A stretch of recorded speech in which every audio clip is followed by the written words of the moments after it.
Gênesis capítulo 4, versos 25 e 26. Quem está escrevendo Gênesis é Moisés, 1500 anos depois. Irmãos, crer na Bíblia é preciso entender que muitos dos escritores bíblicos, Moisés, por exemplo, ele era príncipe no Egito, e a Bíblia diz que ele era entendido em toda a ciência do Egito. E o Egito é a nação mais antiga do mundo, onde possuía vários escritos, vários pergaminhos, a maior biblioteca do mundo. Houve muita coisa na Bíblia que se pegou emprestado de livros daquela época, de relatos daquela época. Foram pesquisas feitas. Moisés recebe a revelação de Gênesis, ou ele estava no monte, naqueles 40 dias, ou ele pega no Egito. Quando ele está lá, ele tem essa informação, quando ele estudava no Egito sobre como o mundo foi formado e foi criado. A questão é que não era devotado ao Deus verdadeiro. As escritas eram devotadas a outros deuses, porque o povo do Egito não conhecia o Deus de Israel. Então, relatavam a criação do mundo com a mão de outros deuses.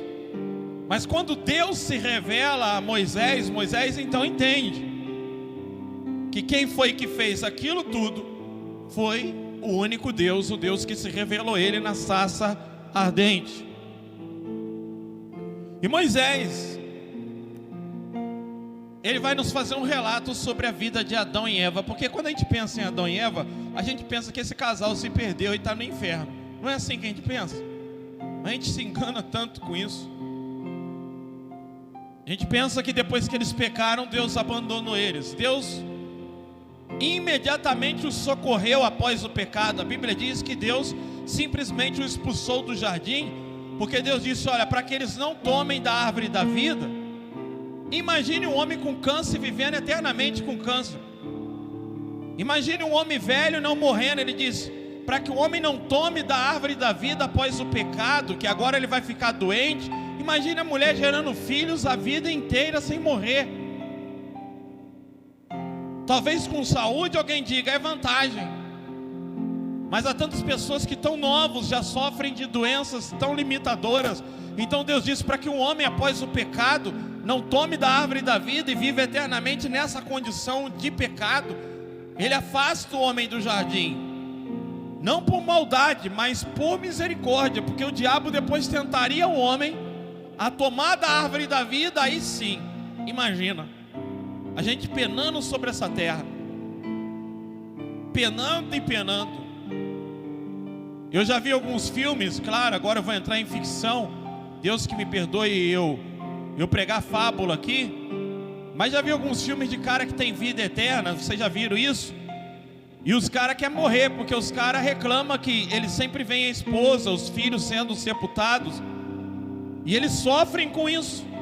Imagine, isso é um pensamento secular, que se eu tiver uma vida eterna, e as pessoas que eu amei e morreram e eu fiquei,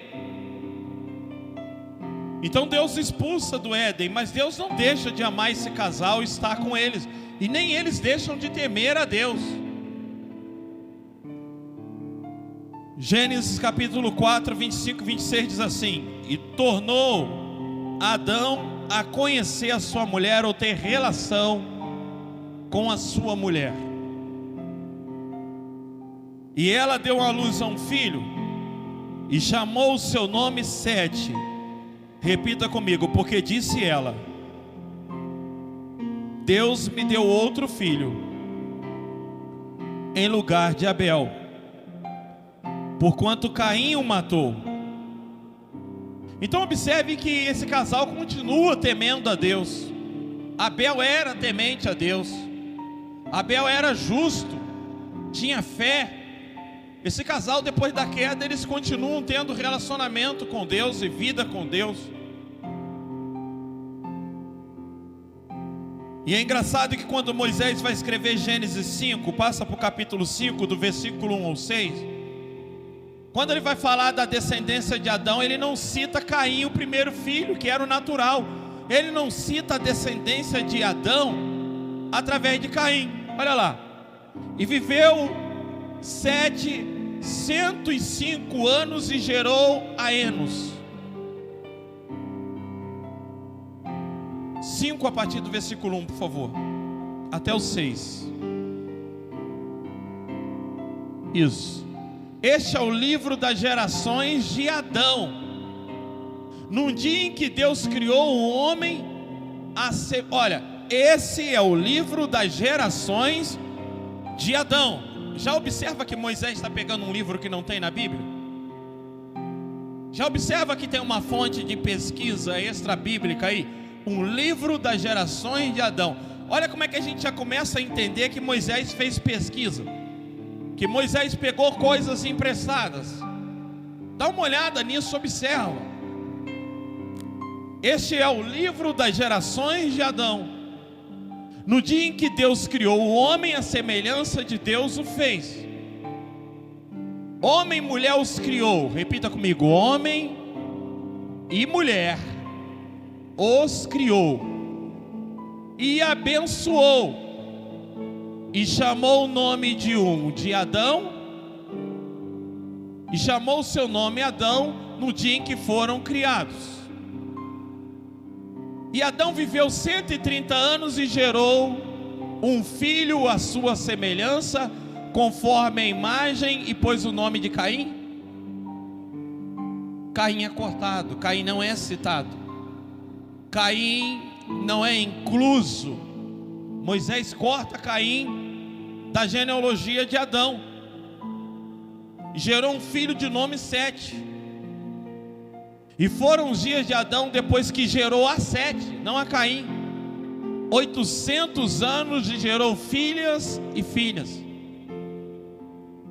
E foram todos os dias que Adão viveu, 930 anos e morreu. Pode parar aí. O que nós vamos tratar essa semana já está no manual Apacentai. Irmãos,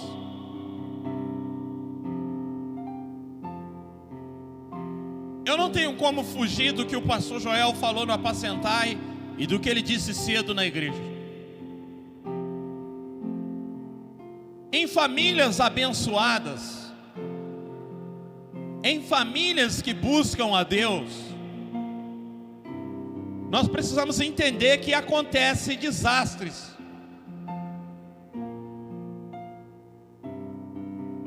A ideia de que se servirmos a Deus de forma íntegra e buscarmos a Ele, não haverá desastres ou desgraça em nossa família, é o maior engano que o diabo pode produzir no ser humano. É um evangelho que não tem nada a ver com a Bíblia. Em famílias abençoadas, as coisas saem do normal e do natural. Nós precisamos entender isso. Em famílias dedicadas a Deus, eventuais desgraças podem sim acontecer. Filhos que criamos na igreja se tornarem pessoas totalmente avessas do que foram criados. Quando Adão gera Caim, ele disse: eu consegui um filho com auxílio do Senhor.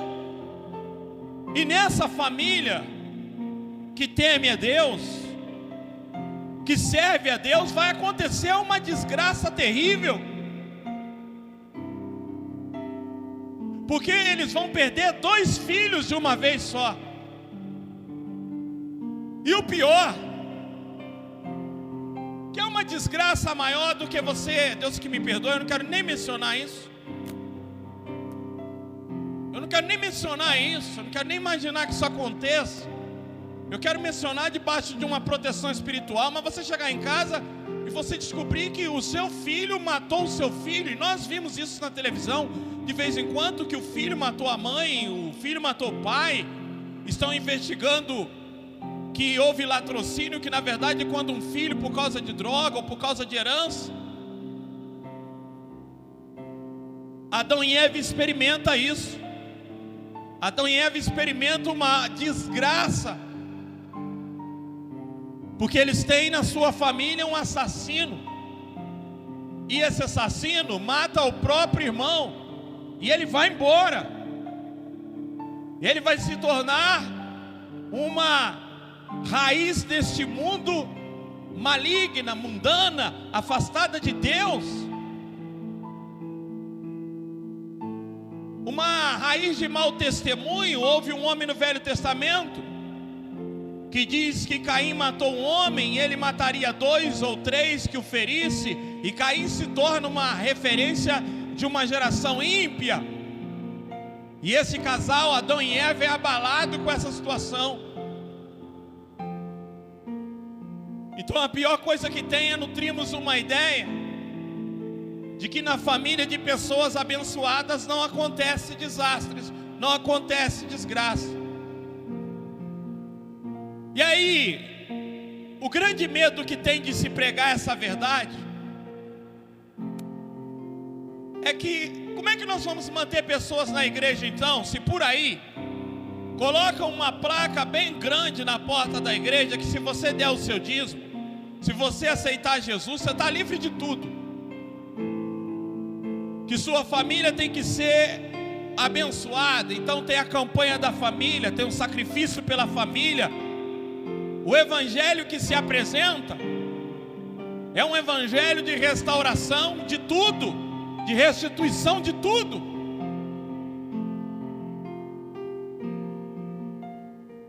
E as pessoas, quando estão desesperadas, veem em Deus um escape.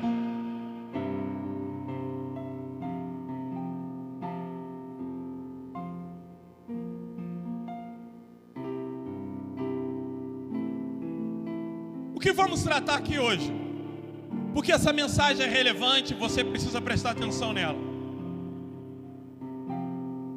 Vamos tratar que dentro de uma família abençoada, que teme ao Senhor, pode acontecer desgraças. E quando eu falo desgraça, eu estou falando desgraça.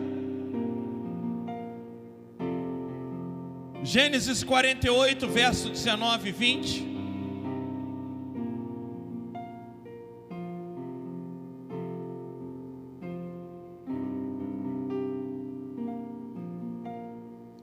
Você vai ver que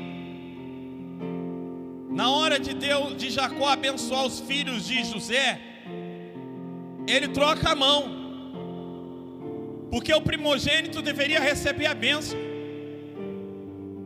A mão direita era colocada sobre o primogênito, aquele que nasceu primeiro. O primogênito, ele tinha o direito de governar a família na ausência do pai.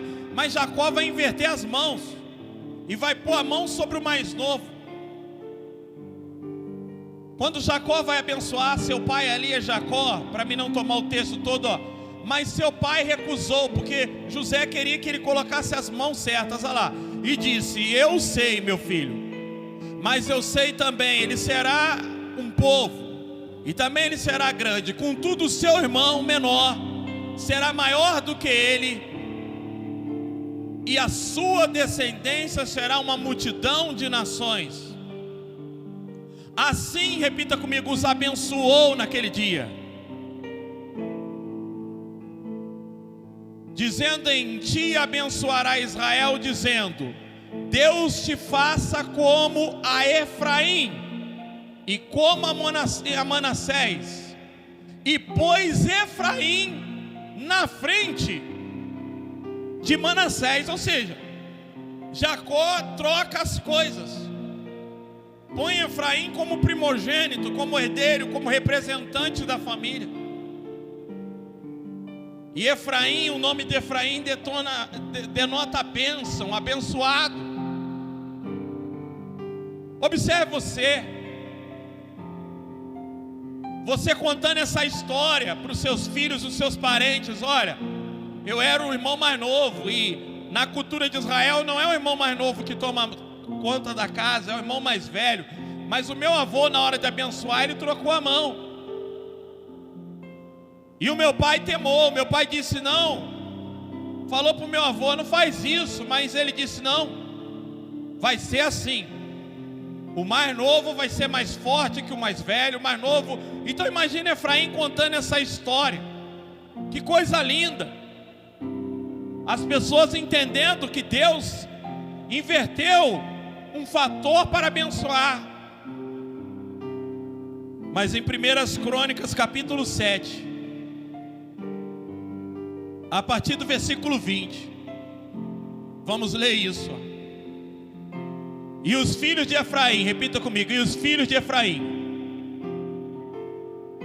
Sútela e seu filho Berede, e seu filho Toate, e seu filho Elada, e seu filho Taate, e seu filho Zabade, e seu filho Sutela, e Ezer, e Elade, e os homens de Gade, naturais da terra, os mataram, porque desceram para tomar os seus gados. Coloca outra tradução, por favor. Nesse versículo. Olha lá. E foram mortos pelos homens da cidade de Gade, quando tentaram fazer o quê? Roubar o rebanho deles. Então esse Efraim tem na sua família um bando de ladrões. Um bando de ladrões. Imagine os gatistas, o Golias era da tribo de Gade, era inimigo de Israel. E os filhos de Efraim vão se tornar criminosos e vão descer lá para roubar o gado deles e são mortos. E o pai ficou arrasado. Olha lá o versículo de número 22. Efraim chorou muitos dias por eles, e seus parentes vieram consolá-lo. Depois ele se deitou de novo com sua mulher, ela engravidou e deu à luz um filho, e chamou Berias, pois tinha acontecido uma desgraça em sua família. Agora imagina, chamou Berias.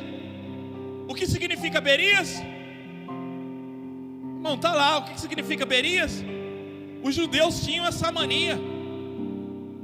Eles tinham mania de colocar o nome do filho conforme a circunstância. Então, quando falavam Berias, dizia: ô desgraça, desgraça, vem cá. Porque eles lembravam, eles traziam a memória. Imagine botar o nome de um filho de desgraça. Chamou Berias, porque é uma desgraça. Eles perpetuavam. Os judeus, eles tinham mania de perpetuar a desgraça na família. 24. Agora olha só, uma menina na família. A coisa mais rara daquela época era uma mulher ser citada, ainda mais no livro de Crônicas, que é um livro que faz registro de genealogia. Uma mulher, ele teve uma filha. Ceará. Foi ela que fundou Bet-Horron Alta e Bet-Horron Baixa, e também Uzem, Ceará. Então observe que essa menina, ela funda 3 cidades. Ela funda 3 cidades. Por que Deus faz isso? Eu quero que você entenda algo nessa noite. Por que Deus faz isso? Em uma família que serve a Deus, a possibilidade de desgraça é uma realidade. Um casamento que deu errado, um filho que se desvia e comete loucuras, pessoas que morrem de acidente e doenças. Escuta isso aqui. Tínhamos 3 anos congregando na Igreja Brasil para Cristo, no Rio de Janeiro. Nossa cidade sempre foi uma cidade violenta. Mas naquele ano, estava se comemorando o menor índice de homicídio. Quase não se ouvia falar de homicídio na cidade. O pai da Fernanda havia se convertido, a mãe dela, e ele dizia: eu quero ser diácono. E virou motorista da igreja. Ficava com a Brasília da igreja em casa, porque nós tínhamos um culto em fazendas.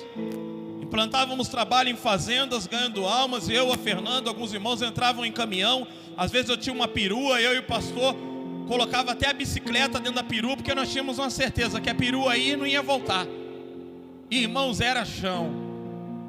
Eu estou falando de 19, de 20 quilômetros de estrada de chão.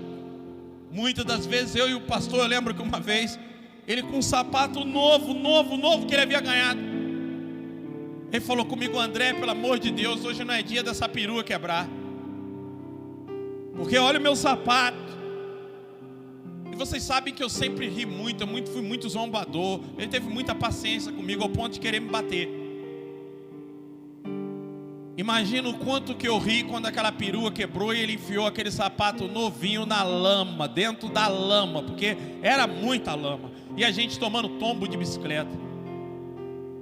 Levantamos de manhã, sábado, para fazer compra. Eu, a Fernanda, Gabriel pequenininho, Miguel era recém-nascido, estava com a minha sogra, meu cunhado Zé Antônio. Pegamos a Brasília da igreja. 10 horas da manhã, vamos para o mercado fazer compra. Um cara vem de ré num Voyage quadradinho branco, bate na Brasília. Meu sogro desce para falar com ele, não dá ideia. Ele com as 3 filhas dele dentro do carro, vai embora. Meu sogro vai atrás, porque a Brasília da igreja queria fazer ocorrência, com medo do pastor chamar atenção, alguma coisa. Quando o cara percebeu que estávamos indo atrás dele, quando chegou numa rua deserta, ele parou o carro dele. Meu sogro passou na frente, parou, desceu nervoso. Fernando falou: desce que meu pai está nervoso. Eu desci, botei a mão nele e falei: meu amigo, fica calmo, a gente é cristão, a gente não quer problema. O que a gente quer é fazer ocorrência do carro, porque o carro não é nosso, é da igreja. E ele disse: mas eu não bati em vocês, vocês que bateram em mim. Quando ele falou isso, meu sogro estourou e começou a perguntar para ele: você acha que eu sou moleque? Você acha que eu sou algum moleque, que eu sou uma criança? E ele falou: vou em casa levar minhas filhas e volto para resolver isso aí. Quando ele foi entrar no carro, meu sogro colocou a mão na porta do carro e disse: você não sai enquanto a polícia não chegar. Aí ele falou com o meu sogro: meu amigo, eu não entendo o que você está querendo. Meu sogro falou que eu estou querendo é resolver isso aí. Então eu vou te dar o que você está querendo. Pulou para trás, pegou um revólver e o primeiro tiro pegou no músculo. Ele não falou: eu vou atirar. Ele não falou: eu vou matar. E ele atirava e olhava para mim, que estava na calçada. Ele atirava e olhava para mim. Ele deu 5 tiros. O último, meu sogro estava no chão, Gabriel correndo no meio da rua, Fernanda gritando. Ele foi lá e disse: morre, desgraçado. E deu, pá! E apontou o revólver na minha cabeça. Quer também? Disse Fernanda que ele apertava o gatilho. Naquela hora, o meu desejo era correr. Mas como corre e deixa a mulher no lugar? Deixa o filho no local. Então eu fiquei paralisado, eu não sabia, minha perna paralisou, a minha mente deu um branco. Eu não consegui sair do lugar. Demorou a voz da Fernanda me chamando até eu voltar em si, porque o susto foi muito grande, foi algo inesperado. E outra coisa, que decisão eu tomava naquela hora? Protegia minha mulher, ir atrás do meu filho? O que eu faria? E quando ele apontou o revólver na minha cabeça, eu não sabia nem o que eu falava. Ele pegou o carro e foi embora.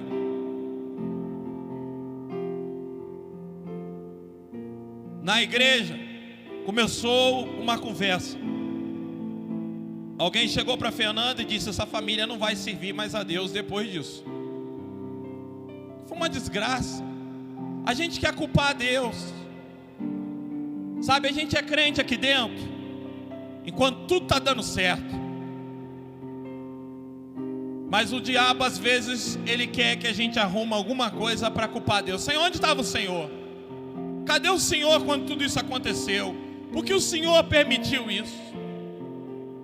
Sabe, eu já orei tanto para Deus mudar desgraças. Já orei tanto, Deus, porque pessoas... Um dia eu encontrei uma mulher numa cadeira de roda, eu já falei isso, dona Célia. O marido internado, embriagado, uma crente, 2 filhas pequenas, o marido alcoólatra. A filha falou comigo, chorando, a menina de uns 8 anos. Eu peguei ela triste, perguntei porque ela estava triste. Foi a pior pergunta que eu fiz na minha vida. Ela disse, porque minha mãe é uma cadeirante e o meu pai está internado alcoólatra. Eu orei, jejuei, fui na casa daquela mulher e coloquei a mão na cabeça dela e disse, dona Célia, em nome de Jesus, anda, orei, e ela nem se moveu. E eu fiquei muito revoltado com Deus. Que Deus é esse? O Senhor curou tanta gente no passado, mas olha essa senhora.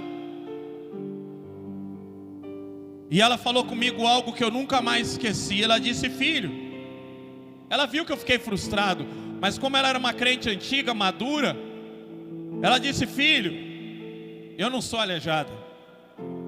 Como assim, dona Célia? Não, filho, eu não sou a verdadeira paralítica.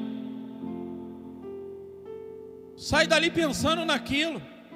Meu Deus, por que ela falou isso? E como novo convertido, tinha começado a ler a Bíblia toda, desde Gênesis, cheguei em João capítulo 3, coloca lá.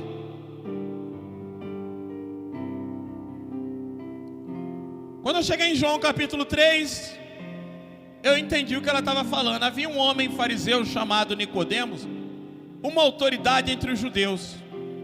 E ele veio a Jesus à noite e disse, mestre, sabemos que ensinas da parte de Deus, pois ninguém pode realizar os sinais milagrosos que estás fazendo, se Deus não estiver com ele.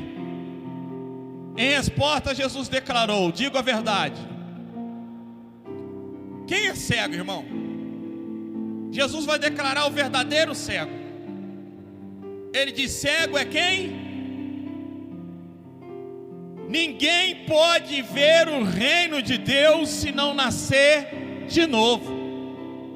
Mas aí, o que ela falou vem ali. Perguntou Nicodemos, como pode alguém nascer sendo velho? É claro que não pode entrar pela segunda vez. Jesus está falando do batismo.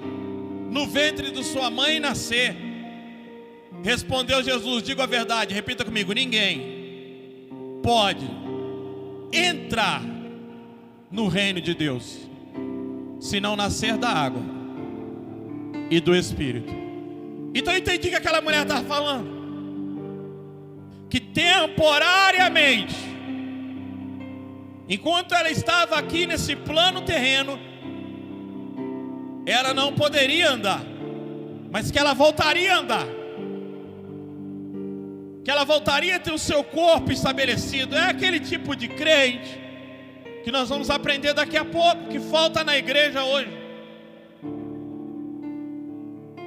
E eu fiquei chocado com isso. Então depois disso eu comecei a olhar para a igreja e comecei a entender que muita doença, eu não sei porque eu estou falando isso hoje, gente. Eu comecei a entender as doenças, porque no começo do meu ministério eu jejuei 21 dias, 7 dias, e toda doença, todo mal eu achava que tinha que ser resolvido. Todo problema tinha que ser sanado. E hoje eu olho quantas deficiências e problemas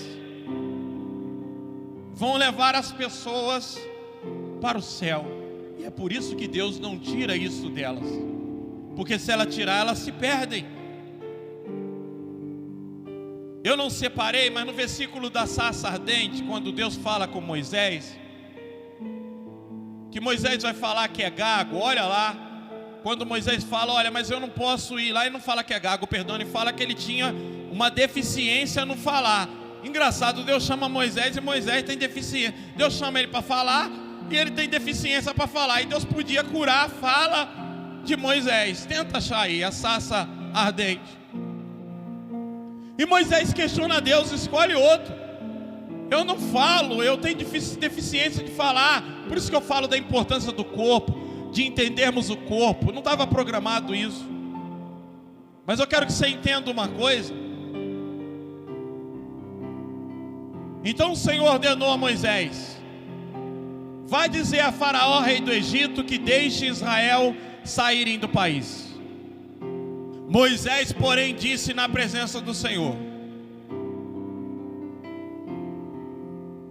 Se os israelitas não me dão ouvidos, como me ouvirá Faraó?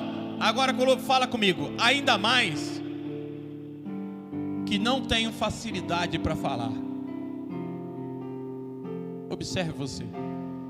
O cara já tem um desafio, aí ele vai dizer assim, ó: não tenho facilidade para falar. Certamente era alguém fanho, gago, língua presa.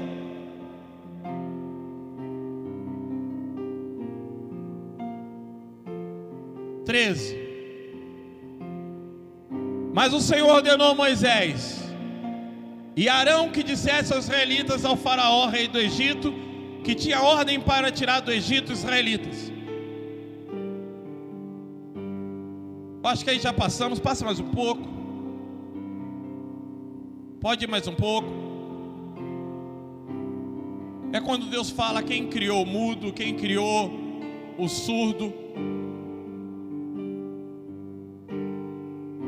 Ora, quando o Senhor falou com Moisés no Egito, disse-lhe: eu sou o Senhor. Essa parte que ele vai falar isso. Foi eu que criei o mudo, foi eu que criei o surdo, foi eu que criei o deficiente. Acha para mim essa parte? Que é quando Moisés está interrogando a Deus, Deus está dizendo: foi eu que criei, foi eu que fiz as coisas tortas também, foi eu que fiz as coisas deficientes. Ah lá, disse-lhe o Senhor: quem deu boca ao homem? Repita comigo: quem o fez surdo ou mudo? Quem lhe concede vista ou torna cego? Repita comigo: não sou eu? Irmãos,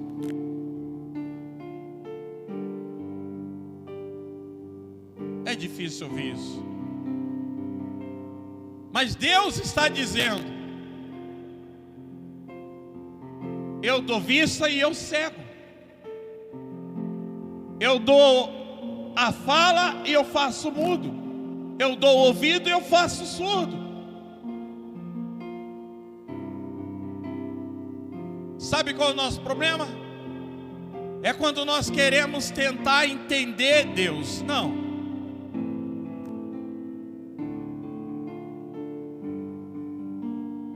Deus sabe o porquê que Ele faz.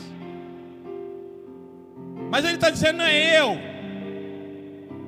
E aí, como pastor, quando eu estou orando pela igreja, eu percebo alguém doente, ou alguém que divorciou, a vida eu falo: Deus, o marido daquela mulher podia voltar, ela tem sido fiel, restaura o casamento dela. Mas aí Deus me fala: filho, o que trouxe ela para a minha presença foi a separação. O que me mantém ela na minha presença, e se o marido voltar, ela vai desanimar, ela vai esfriar.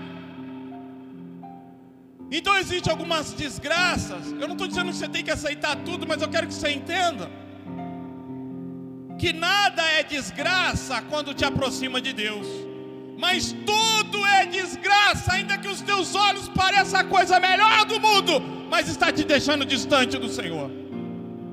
E nós vamos ver isso daqui a pouco. Eu vou repetir: nada é desgraça.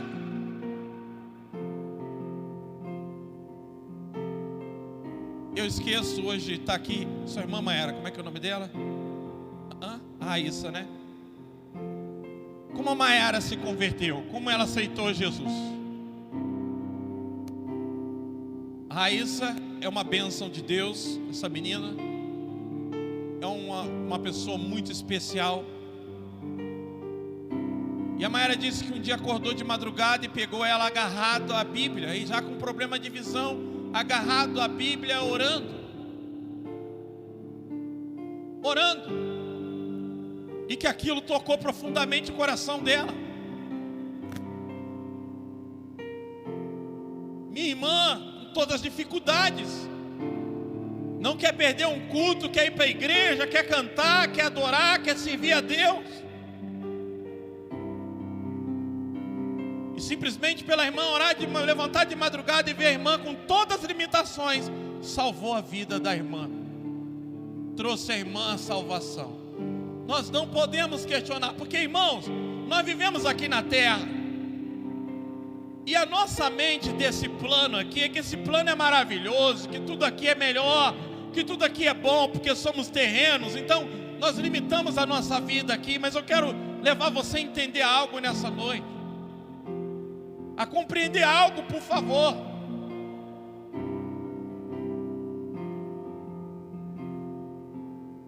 E olha como isso é um mistério, porque a Raíssa vem logo nessa noite aqui. Está aqui, se você quiser olhar, está tudo aqui, eu estou lendo, está escrito de madrugada, porque Deus já sabia de tudo.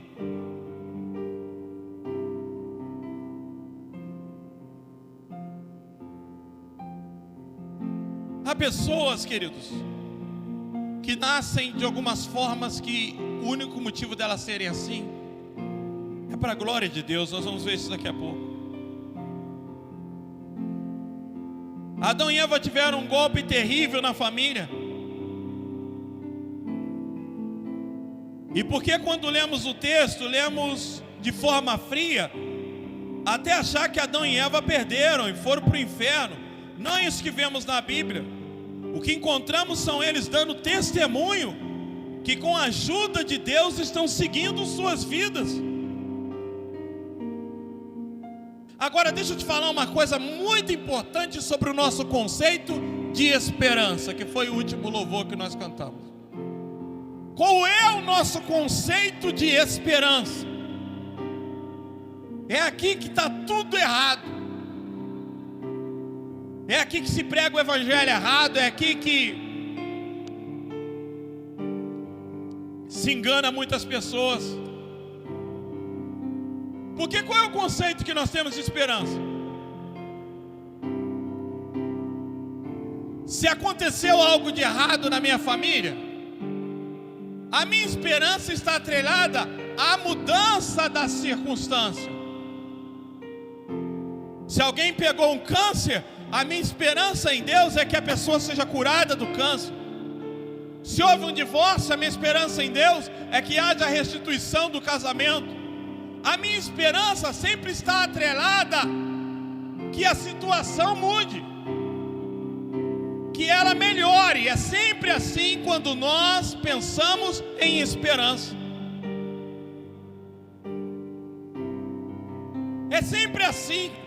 A esperança na nossa cabeça é o seguinte: se está acontecendo uma desgraça hoje, é porque amanhã Deus vai reverter o quadro, Deus vai mudar o quadro. Mas deixa eu dizer uma coisa: nem sempre ou muitas das vezes nada vai mudar, ou nunca vai mudar.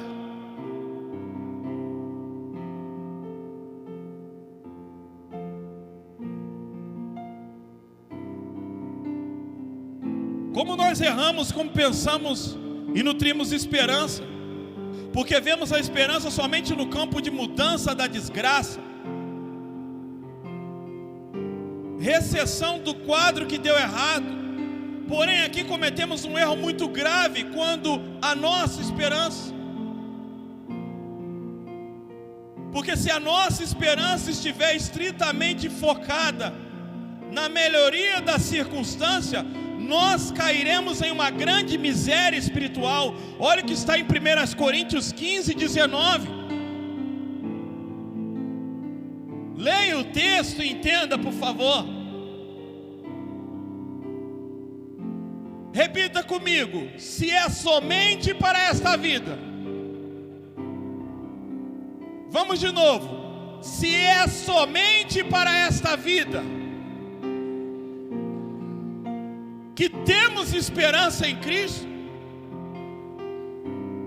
somos de todos os homens os mais dignos de compaixão. Muda a tradução, por favor, para miseráveis. Só esse versículo.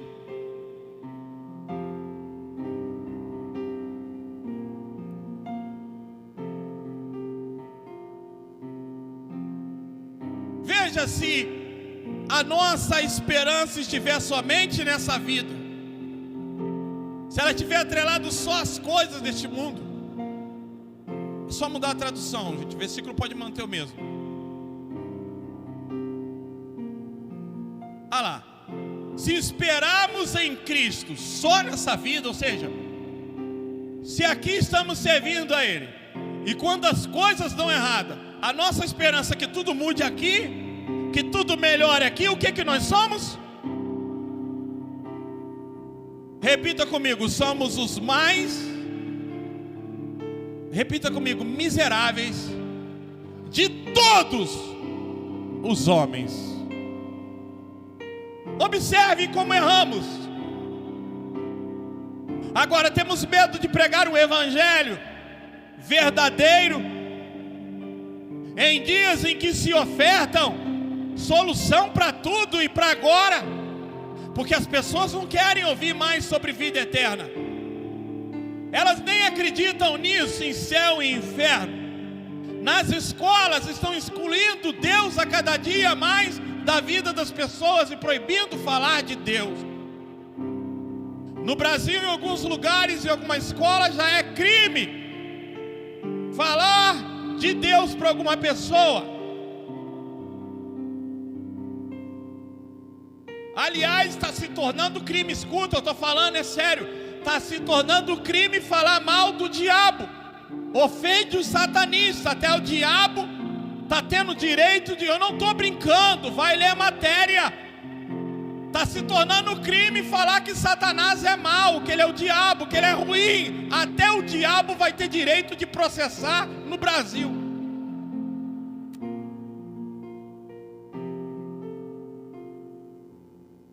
Mas se essa igreja, ela continuar esperando riqueza, mudança, cura, casamento, vida boa aqui, quando levantar uma perseguição, ela não vai ver motivo de continuar, de vir no culto, de fazer culto escondido em alguns países. Vai todo mundo embora e fugir.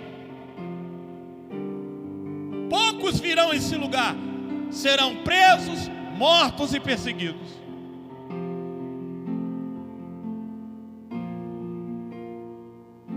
Eu falo para Deus, Senhor, não tem como domingo pregar uma mensagem que não seja de vida eterna. A igreja existe por isso. É essa mensagem que nós precisamos ouvi-la, gostem ou não gostem. É a única pregação do evangelho, é vida eterna. Repita comigo, se esperarmos em Cristo somente, apenas nessa vida, presta bem atenção, somos os mais miseráveis de todos os homens. Então, quando acontece uma desgraça na minha família, e a minha expectativa começa a ser a cura do câncer do meu avô, da minha mãe, a cura de alguém, a restauração da saúde, a minha esperança continua sendo... Eu vou ter um problema grave quando eu visitar o meu parente lá no hospital com câncer terminal. O que eu vou dizer para ele? Eu vou ter um problema quando eu visitar um parente meu que o marido traiu e foi embora, ou a esposa, e sumiu com outra pessoa e nunca mais vai voltar. Eu vou ter um problema, porque eu vou ter que abrir a boca e dar uma falsa esperança para ele, dizendo: Deus pode mudar, Deus pode fazer. Eu já vi Ele fazer, isso é verdade, inegável. A Bíblia diz que se esperarmos só, o problema não é ter esperança. Eu não estou dizendo hoje para que você não tenha esperança de melhoria na tua vida, mas a Bíblia diz que é um erro grave quando você bota a sua expectativa que alguém que está no hospital com câncer, que nós estamos orando na igreja para que ela seja curada, ela vai ser curada do câncer. Às vezes não, mas podemos chegar no ouvido dela e dizer: ei, a Bíblia diz que quando Jesus morre tem 2 ladrões do lado dele, e ninguém era crucificado. Presta bem atenção, a crucificação era a pior morte para o pior bandido da época. Só era crucificado quem viveu uma vida terrível. Havia morte de enforcamento, havia prisão eterna, mas crucificação é para alguém terrível. Então aqueles dois ladrões que estavam ali, tanto que quando um ladrão vai falar para o outro, ele fala: nós só fizemos males na nossa vida, nós só fizemos coisas ruins, mas este, o que ele fez? O outro ladrão, sabe qual é a esperança dele? Se tu és o Cristo, manda-nos descer dessa cruz, salva-te a ti e a nós, nos livra do fim, da morte. Mas o outro que estava do lado disse: estamos aqui porque merecemos, nossos caminhos nos conduziu aqui. E ele disse: Senhor, lembra-te de mim no teu reino. E Jesus disse: hoje mesmo. Nós não podemos descer dessa cruz e voltar para a vida social. Você não vai poder voltar para a tua família e para a tua casa.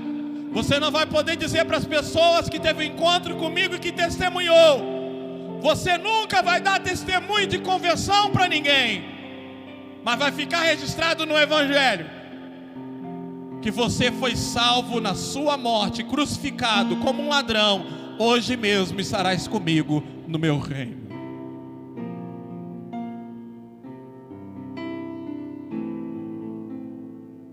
Tempos atrás, cerca de uns 5 anos, um irmão dessa igreja, a sua irmã ficou doente. Ela tinha 30 anos, uma moça muito bonita, não mora aqui, com câncer terminal. Estava com câncer, mas estava grávida. E o médico disse: ó, ou trata o câncer, perde a criança, escolhe. Ela escolheu pela gestação, e o câncer no pulmão foi se agravando. Jejuei 3 dias, porque ela tinha uma bebê de 1 ano e 6 meses e uma de 8 meses. Cheguei lá, vi as criancinhas. O marido era construtor, um condomínio, uma baita de uma casa. Ela em um momento passou mal. Eu senti que a gente não era bem-vindo ali, não estava bem-vindo ali. Eles queriam que eu saísse dali. Uma hora ela foi deitar no quarto, e de algum jeito Deus preparou um milagre. A mãe lembrou e disse: nós temos que ir na farmácia comprar um remédio para ela. E eu tive um tempo sozinho com ela. E eu disse: eu vou te falar uma coisa, você não vai sair dessa situação. Você vai morrer. Suas filhas vão ficar aí, seu marido vai casar de novo. Ele tem dinheiro, ele é dono de uma construtora, suas filhas vão ter um bom amparo, sua mãe está aí, vai cuidar delas. Mas agora é hora de pensar em você. Você precisa de Jesus. Existe uma vida além dessa vida. Existe uma vida além disso. Você acha? Eu fiquei 3 dias chorando depois. Você acha que era isso que eu queria dizer para aquela mãe com 2 filhas pequenas? Nessa hora a gente pergunta: Jesus, por que o Senhor não está aqui? O Senhor poderia mudar essa situação que vai ser dessas 2 crianças. Você acha que é realmente o que eu queria dizer para ela? Mas se eu carrego a esperança só para essa vida. Mas ela negou, ela não quis Jesus. Dias depois morreu. E eu chorei tanto.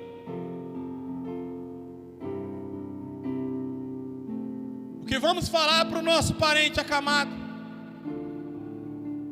O que vamos falar, já que a igreja fica falando desse evangelho, que tudo tem que mudar aqui? O que vamos falar para pessoas em situações de limitações físicas, de visão, de ouvido? Por isso que queremos trazer para cá pessoas que interpretam Libras, para que o surdo ouça.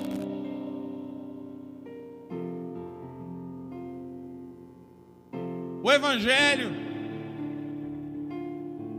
temos trabalhado para incluir o máximo de pessoas.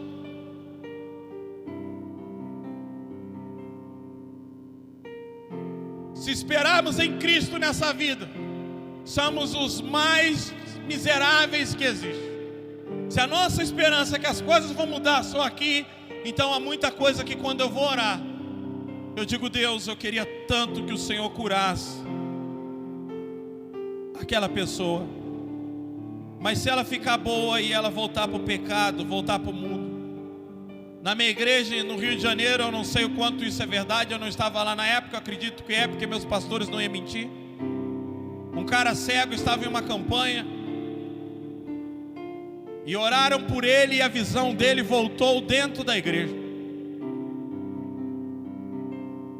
A Bíblia diz que Jesus curou 10 leprosos. Quem lembra disso aqui? Quantos que voltaram para agradecer? E os outros 9? Na outra semana esse cara foi para dentro do baile.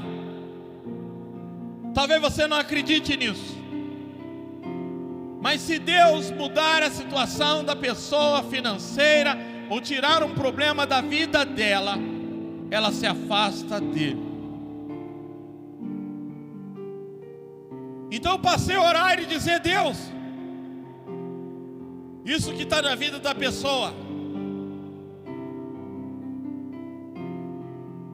é um mal, ou me parece mal, mas é uma forma do Senhor usar. 1 Coríntios capítulo 12, versículo 6, olha. 2 Coríntios 12, 6.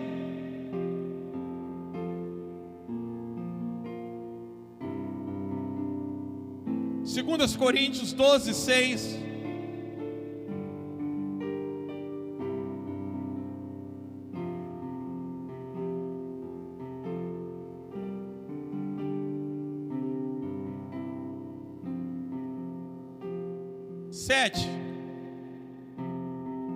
E para que não me exaltasse pela excelência das revelações, repita comigo: foi-me dado um espinho na carne.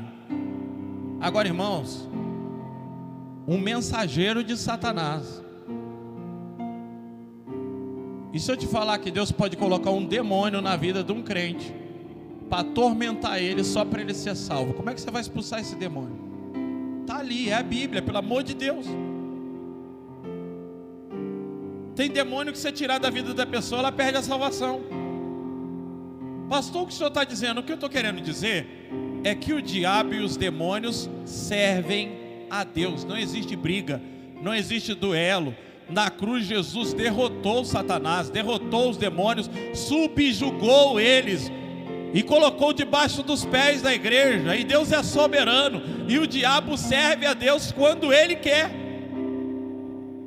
É a Bíblia. Deus pega um apóstolo dele e colocou um diabo, um demônio para atormentar ele, para que ele não ficasse orgulhoso. Tem gente que você tem que saber se vai tirar o demônio dele ou não. Que você tirando, porque a única forma dele vir para a igreja é aquele demônio perturbando a vida dele. Você manda o demônio embora, ele deixa de ser crente. Davi Miranda, falecido Davi Miranda, uma vez no programa de rádio, veio o irmão Laudelino, esse que tocava violão, que eu cantei, que a Fernanda se converteu. Ele veio dando risada. Rapaz, você não sabe o que eu acabei de escutar agora. Eu falei: o que que é? Estava ouvindo o Davi Miranda pregando na rádio, e ele pergunta para o demônio: demônio, de onde você vem? Ele falou: eu sou da Assembleia de Deus. Que é isso, demônio? Que? Eu sou membro lá há 18 anos. Vocês sabem que ele gostava de fazer isso, pegar as igrejas, ele esculachava mesmo, mas respeito a Deus e amor. Uma igreja que tem um papel muito importante. Mas era engraçado.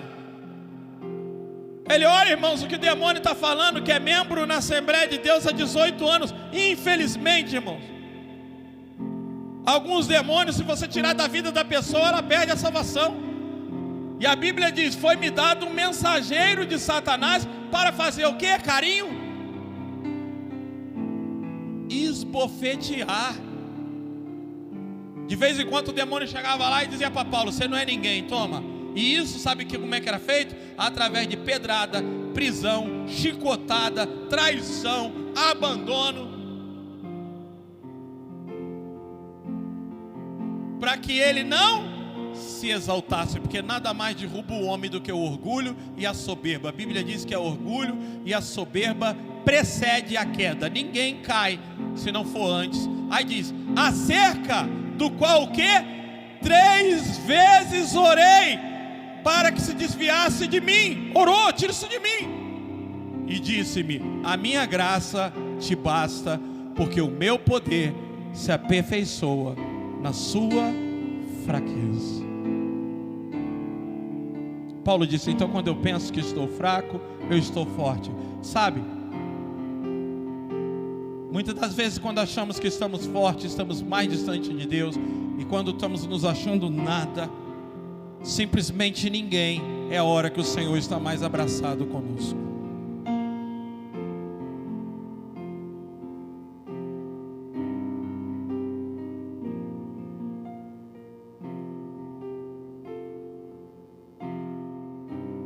Sete não era a esperança de um filho que trará orgulho aos seus pais. Sabe qual é o nosso erro? Quando Caim mata Abel e acontece essa desgraça na família de Adão, toda vez que acontece uma desgraça na nossa casa, Deus sabe que uma coisa vai vir. Primeiro, culpa.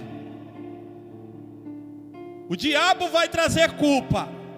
Quem é o culpado? Você, mãe, não criou teu filho direito. Você, pai.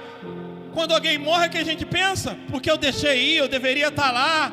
Se eu tivesse no momento, não aconteceria isso. Então, todas as vezes que acontece uma desgraça, a primeira coisa que vem é culpa na nossa mente.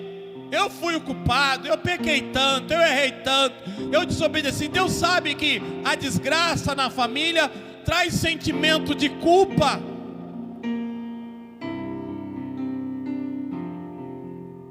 Então quando Sete nasce, não é uma esperança para Adão e Eva,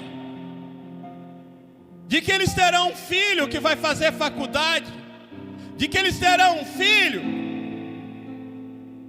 que vai trazer orgulho para a família. Quando Sete nasce, a Bíblia diz que a partir daí começou a buscar ao Senhor. É Deus dizendo para Adão e Eva: eu os perdoei, eu estou com vocês, eu ainda estou na família. Deus não está dando uma esperança de mudança terrena, Ele está dando uma esperança de redenção. Ele está dizendo: eu estou fazendo isso para mostrar que embora a desgraça aconteceu, eu ainda sou o Redentor, eu ainda sou o Salvador, eu os perdoei, eu estou junto com vocês. Nós precisamos constantemente que o perdão de Deus e a graça dele seja confirmada em nossa vida.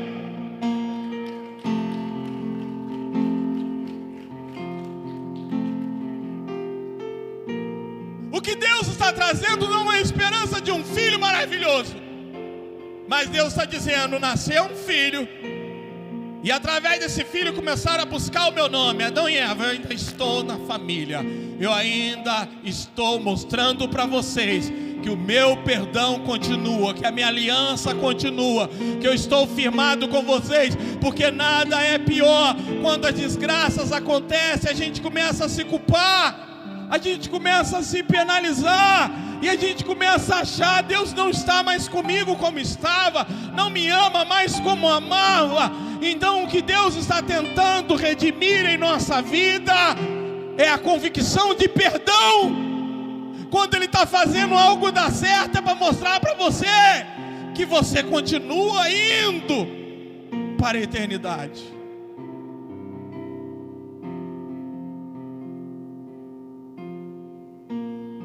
Sete não é só uma esperança de um filho que trará orgulho aos seus pais. Ele representa o futuro, ele representa para Adão a confirmação do perdão de Deus de vida eterna. Agora eu te pergunto: qual esperança você dá a alguém de sua família no hospital que vai morrer? Que ele vai melhorar? Eu vi uma moça de uma igreja séria. Eu li um livro, talvez os irmãos vão lembrar agora desse livro. Eu sei que eu li nesse livro, algum livro que aqui na igreja já lemos. E o pastor conta que o pai estava assistindo um programa dessas igrejas que tudo diz que Deus cura e que melhora. O pai não era crente, a filha temia Deus, era de uma igreja séria, uma igreja da palavra. E o pai já estava desenganado pelos médicos. O pai assistindo o programa de madrugada, porque essas igrejas sempre fazem programa de madrugada, porque você sabe que uma pessoa com depressão perde o sono. Uma pessoa com problema, ela não dorme direito, então ela vai ligar a televisão de madrugada. O pai então viu o pastor dizendo que se fosse até lá, ele receberia a cura. Então ele foi para aquela igreja. E lá tinha voto de dinheiro.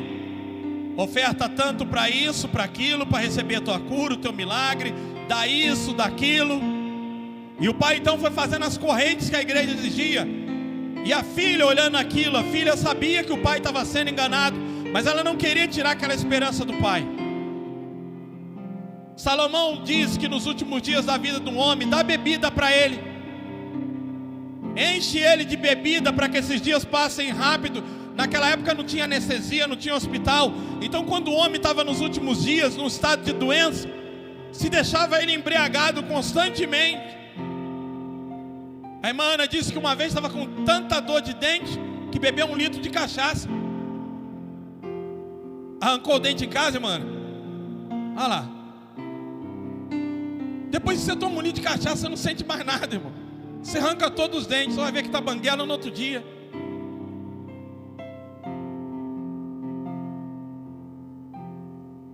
E às vezes a única esperança que o cara tem quando ele está com problema, qual é? Eu vou pro bar beber uma pinga, eu vou fumar uma maconha, eu vou cheirar uma droga, eu vou usar isso, eu vou usar aquilo, porque ele quer tapar aquele buraco com uma coisa momentânea.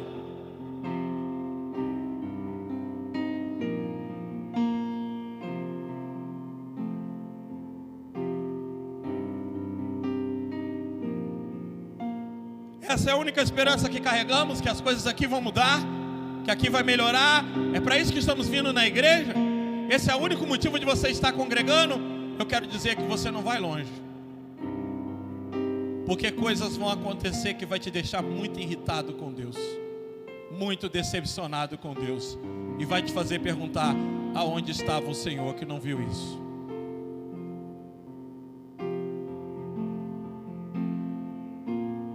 Mas aí o Cleito, quando está ministrando, está aqui, ó. Está aqui. Apocalipse 2,14. Ele começou o culto, ele ministrou. Põe na tela. Olha lá.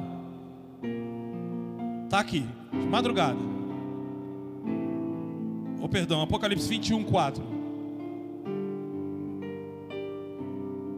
Repita comigo. E Deus limpará de seus olhos toda lágrima, e não haverá mais morte, nem pranto, nem clamor, nem dor, porque já as primeiras coisas são passadas.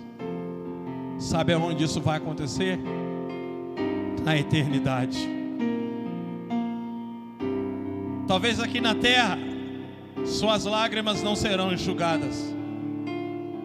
Sua dor de fibromialgia, ou seja lá qual seja a tua dor, não vai passar.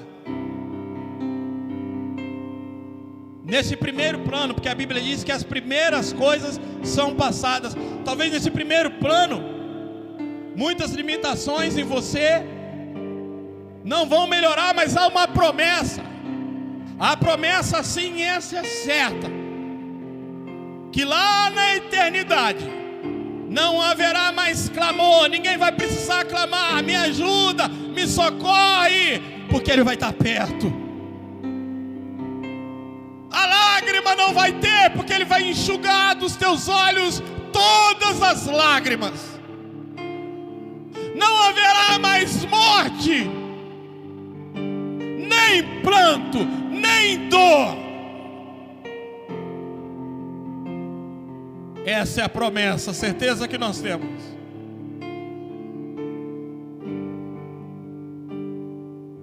É muita covardia pregar esse evangelho que lota a igreja, iludindo pessoas, aproveitando a fraqueza delas. Muitos falam: pastor, quando a pessoa chega na igreja, chega carente, só tem que tomar cuidado. Um dia uma mulher chegou aqui para mim, não era crente, a irmã dela era da igreja, trouxe ela. E ela disse: pastor, meu marido está em casa com a mala arrumada e ele está querendo ir embora. Eu vim aqui para perguntar ao senhor o que eu faço. Eu falei com ela: aceita Jesus, porque você nem sabe se vai voltar para a cidade viva. Tu vai pegar essa pista. Eu te dou um conselho que restaura o teu casamento, mas tu morre no meio do caminho, eu vou dar conta da tua alma. Agora, se você quiser solução para o teu casamento só para ele, procura um psicólogo, porque eu não cuido de problema de casamento, eu cuido do problema da tua alma. Pode chegar carente. Todos que estão aqui. Um dia uma irmã chegou aqui com síndrome de pânico, com tudo, e me perguntou: vou ser curada? Deus vai me curar? Eu dizia: eu não sei, mas se ele quiser curar, ele te cura.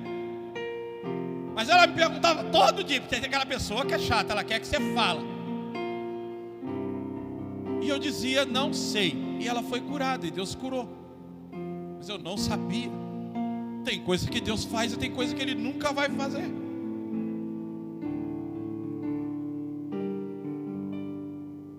Sofremos um desastre em nossas vidas, e o que mais ouvimos dos irmãos foi o que aconteceu lá na igreja: essa família não vai servir mais a Deus. Sabe o que fizeram comigo? Eu era professor da escola bíblica dos homens. A primeira coisa que fizeram comigo foi me afastar do ministério, no momento que eu mais precisava da igreja. Olharam para nós e disseram: essa família já era. Sabe por quê, irmãos? Porque é difícil acreditar que tem alguém na igreja realmente crente, convertido, disposto a morrer por Cristo, e que a intenção dele seja a vida eterna. Muitos que estão aqui não aguentam. Se Deus levar o teu filho, se Deus permitir uma doença, se Deus tirar o teu emprego, se você ficar ofendido é o suficiente para você sair da igreja. Muitos de vocês não aguentam se amanhã sair uma lei, o Alexandre de Moraes bater o martelo e dizer: quem for para a igreja será preso, nunca mais vem aqui. Essa é a realidade, Deus sabe disso. Mas você acha que quando eu prego para quem? Você acha que todo dia eu não dobro o meu joelho e falo: Senhor, eu tive raiva, vontade de matar outro dia. Imagine se vir uma perseguição, como eu vou suportar isso? Muda a minha vida, para que eu não esteja disposto só a viver por ti, mas padecer e morrer pelo Senhor, como ensina a Bíblia. Nós precisamos viver o Evangelho, gente.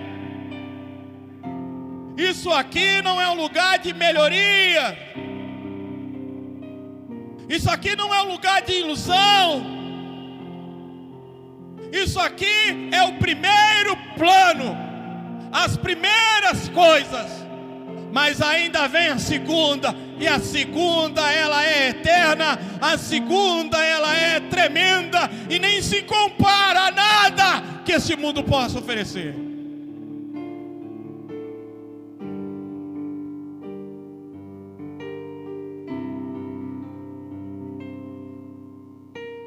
Se a esperança que oferecemos aqui é a restituição do casamento, da saúde, da família, das finanças, Paulo disse que nós somos miseráveis. Vocês acham que eu não oro tanto para que o seu marido volte? Vocês estão enganados. Para que você fique curado. Que no tempo que eu passo por Deus, eu não penso na situação de cada um aqui. Pesa sobre os meus ombros. Deus muitas das vezes, diante de desgraças que acontecem em nossa família, não nos dará uma esperança de mudança de quadro. Porém, Ele sabe que as desgraças que nos acontecem têm a tendência de nós relacionarmos isso com o castigo dEle. Temos a tendência de nos culparmos, até mesmo nos sentir abandonado por Ele. Daí Ele acende alguma forma de luz em nossa casa, para manter vivos em nosso coração a promessa de perdão e de vida eterna.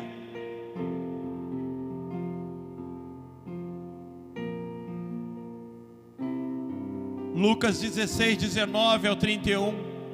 Eu vou me demorar porque não vai ter culto quinta-feira, então eu vou acabar meia-noite.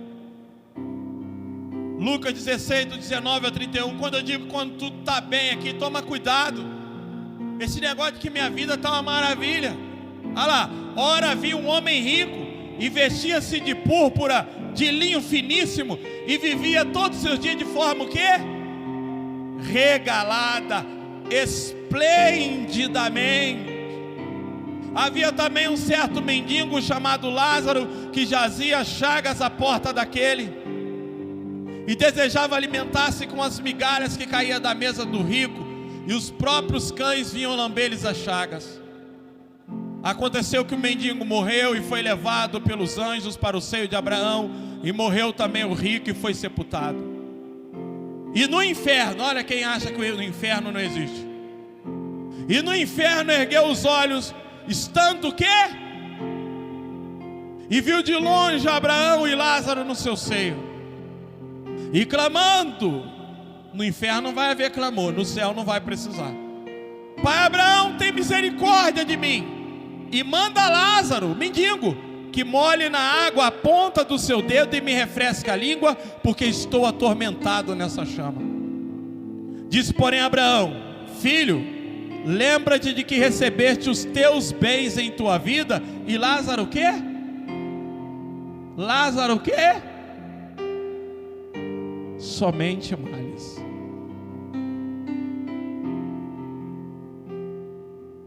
Agora este é consolado, e tu é atormentado. E além de tudo isso, está posto um grande abismo entre nós e vós, de sorte que os que quiserem passar daqui para vós não poderiam, nem tampouco os de lá passar para cá. E disse ele: rogo-te. Agora ele lembra da família. Eu tenho orado tanto a Deus, meu Deus, um dia isso vai acontecer. Se cada crente da igreja sair como uma mulher samaritana saiu do encontro com o Senhor, no domingo que vem essa igreja vai estar com o dobro de membros.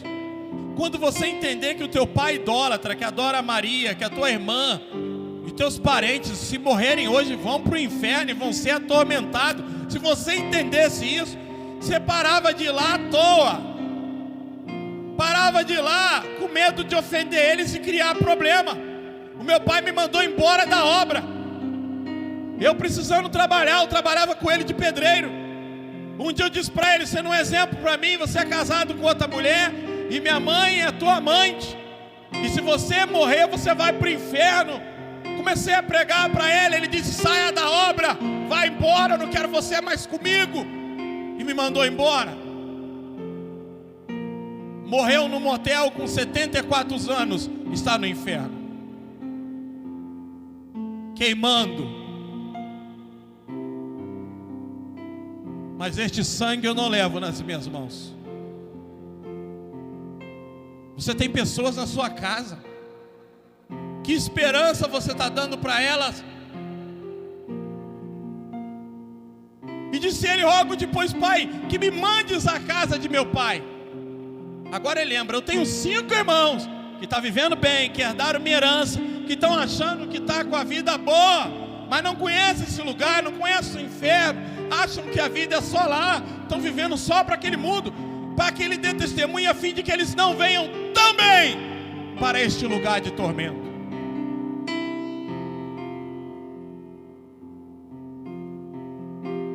Sabe, se você está aqui, sua família também era para estar, mas você tem medo de criar confronto, perder ajuda financeira. Você acha que não era bom receber dinheiro do meu pai? Não era bom quando ele fazia a compra para mim? Você tem medo, mas você está negando para eles o maior tesouro que alguém pode oferecer. Se o teu pai e tua mãe morrerem afastados do Senhor, não existe missa de 7º dia, porque Hebreus 9:27 está escrito, olha lá na tela, não tem purgatório. Hebreus 9:27 está bem claro que não tem nada, porque como o homem está ordenado fazer o quê? Morreu uma só vez, não tem reencarnação. O que vem depois da morte? O juízo.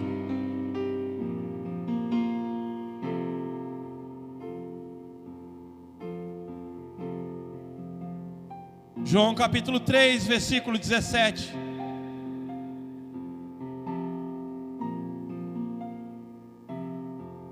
Põe no 16.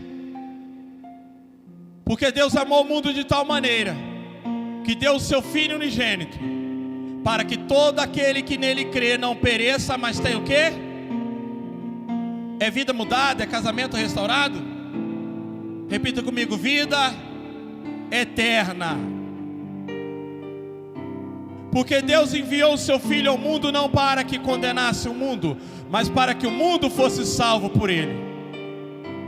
Repita comigo: quem crê nele não é condenado, mas quem não crê já está o quê? Romanos 10, 9 e 10. É feito um apelo todo domingo. Todo domingo a gente chama quem aqui quer Jesus, quem quer vir à frente. A saber, se com a tua boca confessares ao Senhor Jesus e em teu coração creres que Deus o ressuscitou dentre os mortos, serás salvo, visto que com o coração se crê para a justiça e com a boca se faz confissão para a salvação. É por isso que perguntamos: quer aceitar Jesus? Você crê em Jesus? Porque você tem que confessar. Você precisa confessar, você precisa falar. Ninguém está inventando nada. Quem não crê está condenado.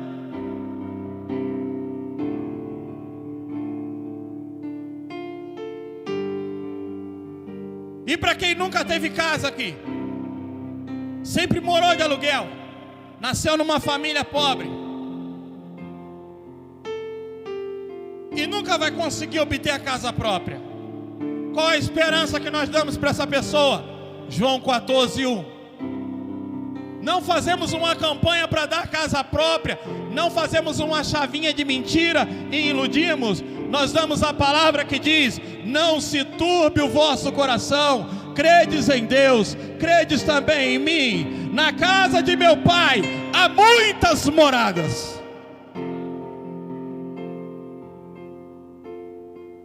Ofereça a moradia, a esperança. Eu vou pagar aluguel a vida toda, mas a sua casa já está garantida. Se a nossa esperança estiver só nessa vida, somos um dos maiores miseráveis.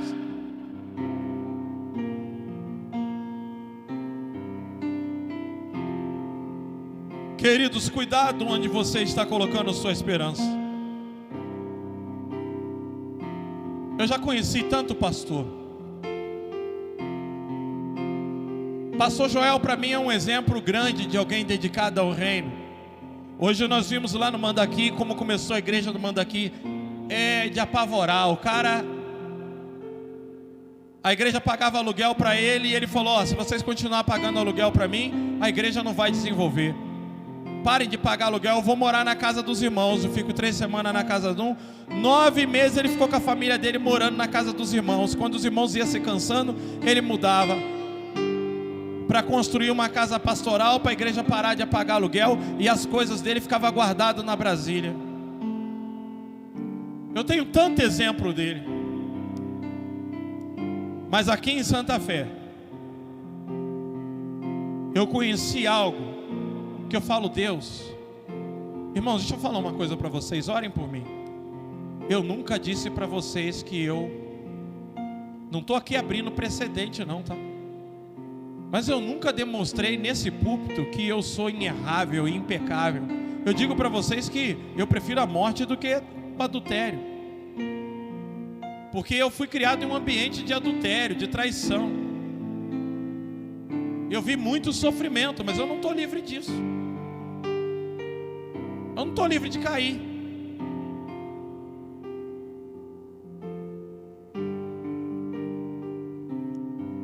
Orem sempre pela minha vida, porque o diabo está derrubando um monte de pastor por aí, acabando com as referências.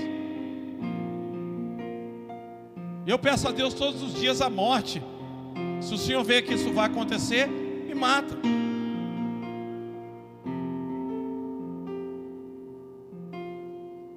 Mas aqui em Santa Fé eu conheci um pastor. Pastor Joel, tio de Edjane. Esse pastor não construiu uma igreja grande, porque lá na União Pentecostal tem um baita de um terreno. Dava para construir um baita de uma igreja. Aliás, foi uma das maiores igrejas desse bairro. Eu já ouvi tantos membros de lá, eu estou falando ouvir, falar mal dele.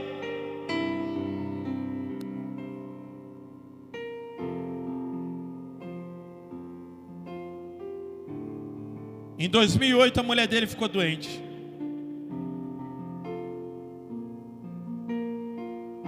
Parece que teve um derrame, é isso, Edjane? E ela começou a ficar impossibilitada de andar, de se mexer. E ele mesmo indo para a igreja pregando, mas começou a cuidar dessa mulher. Ela morreu cerca de 2 ou 1 ano, 12 anos. Ele falava comigo: meu irmão, eu dei uma saída, deixei minha esposa um pouco com a minha filha. Os irmãos da igreja cobram tanto minha presença, mas eu preciso cuidar dela. Por 12 anos a igreja dele, o ministério dele, o pastorado dele foi cuidar de uma única ovelha. E a igreja reclamando: cadê o pastor? E julgando. Ele me disse, muitas das vezes falaram que a irmã estava assim por causa de pecado, alguma coisa errada, rebeldia. Porque como é que um pastor poderia ter uma esposa daquele jeito?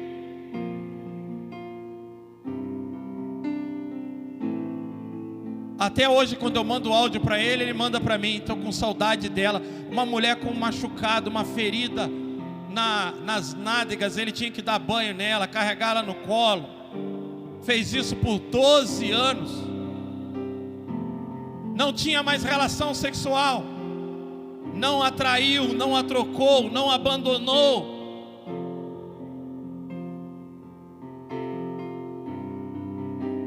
E até hoje chora pela perda da esposa. É um dos maiores exemplos que eu tenho. E eu falo: Deus, às vezes a Fernanda me irrita. Ela me dá vontade, sinceramente, de tacar-lhe uns 10 chifres nela. Ela me deixa nervoso. Essa mulher merece chifre. Mas eu lembro do pastor Joel. E eu digo: como é que eu vou chegar diante de Deus e dizer que eu me irritei com a minha mulher e traí ela, quando ele me apresentar esse pastor e falar: ele foi fiel 12 anos, não teve relação, carregou ela no colo, cuidou dessa ovelha, com a igreja criticando, pisando nele, mas me foi fiel. E ficou com ela até que a morte os separasse. Qual a esperança que o pastor Joel tem? Que recompensa ele tem? Qual o dia que a igreja reconheceu isso ou vai reconhecer? Não. A ideia é: tira ele logo, põe o mais novo, porque a igreja tem que crescer. Mas há uma coroa guardando ele, porque foi pastor de uma ovelha, carregou ela em seu colo quando ela não podia andar mais. E eu tenho como exemplo.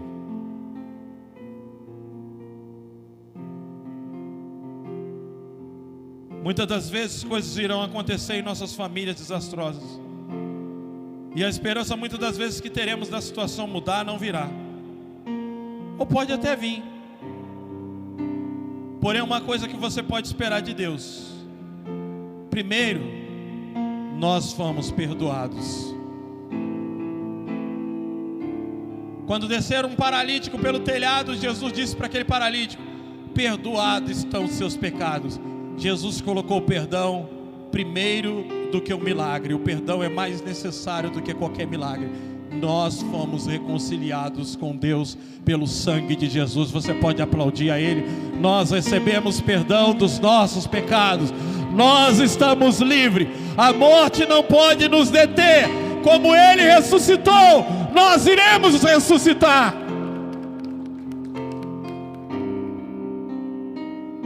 Segunda esperança: do fim de todo sofrimento terreno. Olha o que acontecia no tempo dos judeus, e isso até hoje acontece no nosso meio. Olha, porque era muito difícil ter uma desgraça na família em Israel, e em nossos dias como é difícil lidar com um problema na família, que a primeira coisa que vem é isso aqui, ó. João capítulo 9, do 1 ao 3. Por isso que nós precisamos da confirmação de Deus. E passando Jesus, viu um homem o quê? Olha a ideia. E os discípulos se perguntaram dizendo: Rabi, quem pecou? Ele ou os pais dele para que nascesse cego? Para aí. Era assim que eles relacionavam a desgraça. Se nasceu errado, se nasceu com defeito, se deu problema, pecou. Lembra quando chegaram diante de Jó? Jó, você pecou, confessa o seu pecado. Essa é a ideia que mais se tem quando algo... Agora, irmão, ninguém tem uma ideia errada quando tudo está dando certo na vida do crente. Mas quando acontece uma desgraça... Ora, eu me tornei pastor aqui há 11 anos atrás. Um filho meu pegou 10 anos de cadeia, o outro está aí, só Deus sabe o que está fazendo.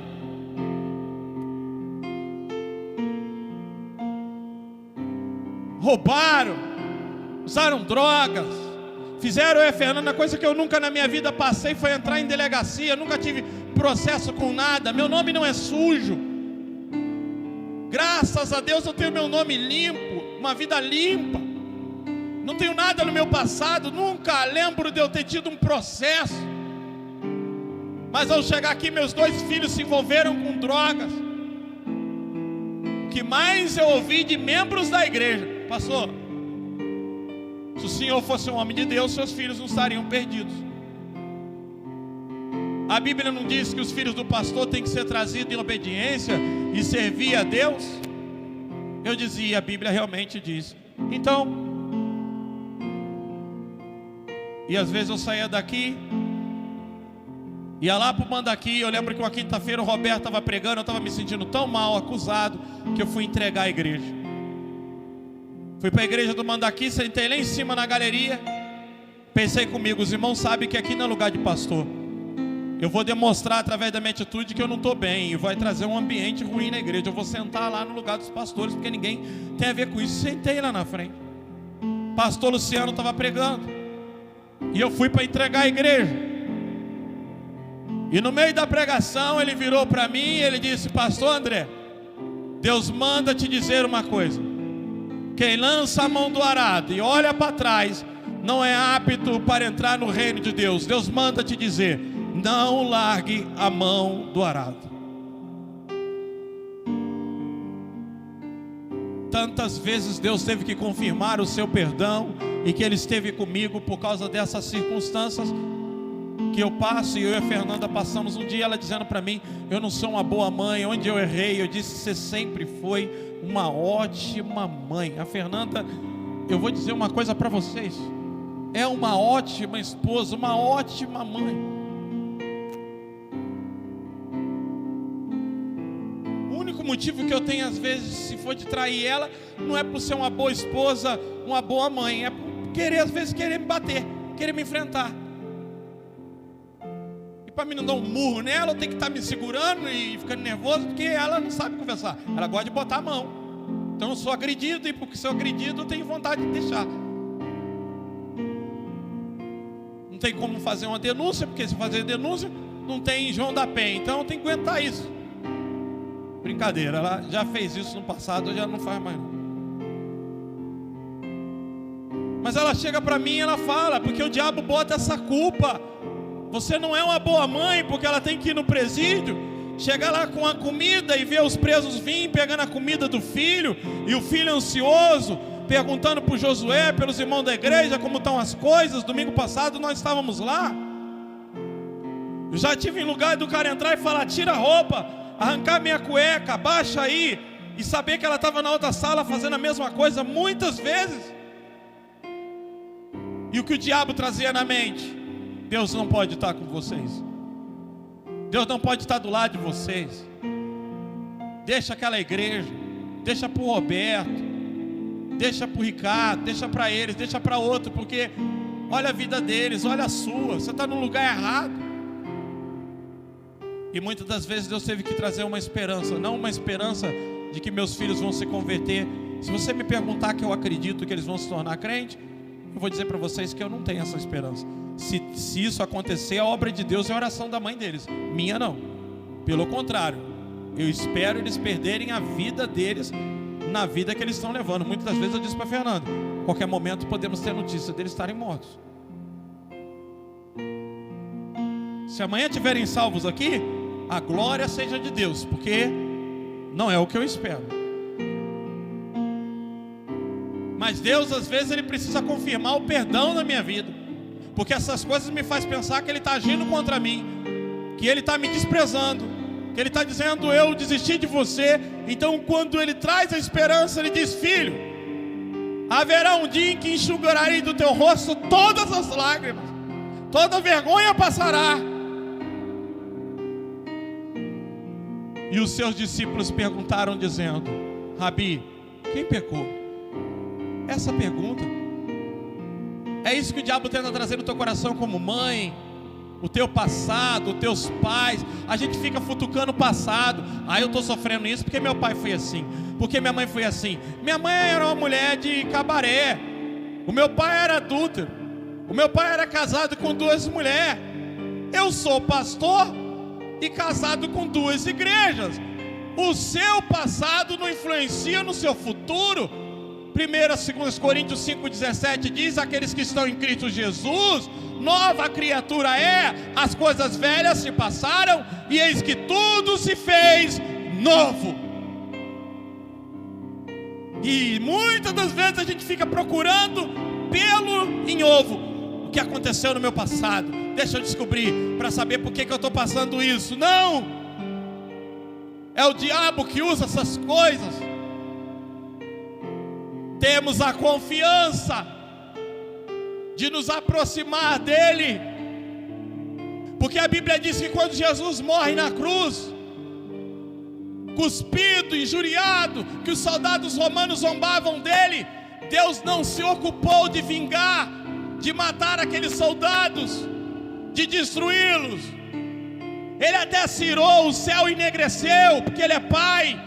Mas Jesus disse, Pai, perdoa porque eles não sabem o que fazem. A Bíblia diz que em vez de Deus fazer chover fogo, enxofre, havia lá no templo um véu de 10 centímetros de espessura, que o homem não podia entrar lá dentro, simbolizava o lugar da presença de Deus que o homem não tinha acesso. Só a Arca da Aliança, só o sumo sacerdote podia entrar lá. Deus, em vez de castigar, ele foi lá no templo e ele rasgou o véu de cima a baixo, dizendo, a partir de hoje todos têm acesso à minha presença. A partir de hoje todos têm acesso à minha face. Através do sangue do meu filho, ele decidiu reconciliar todos com eles, mas ele guardou um dia para o juízo. Hoje ainda é o tempo da graça. Hoje ainda Ele está oferecendo esperança e vida eterna.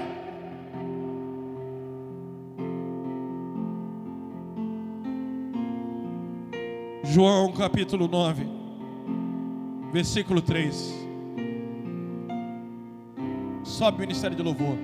Jesus respondeu, repita comigo, nem ele pecou, nem seus pais, mas foi assim, para que se manifestassem nele as obras de Deus.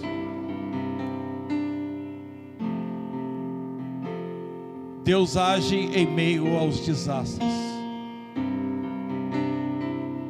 Eu quero que você fique de pé. Quem tem o seu dízimo e a sua oferta, no final do culto os presbíteros vão estar aqui na frente para recolher dízimo e oferta. Mas agora eu quero pedir aos presbíteros que fiquem aqui na frente, não faça isso agora, por favor. No final do culto eles vão estar aqui. Eu sei que você não vai tratar as coisas de Deus levianamente, mas a minha prioridade agora é te dar uma chance. Presbíteros, fiquem aqui à frente, por favor.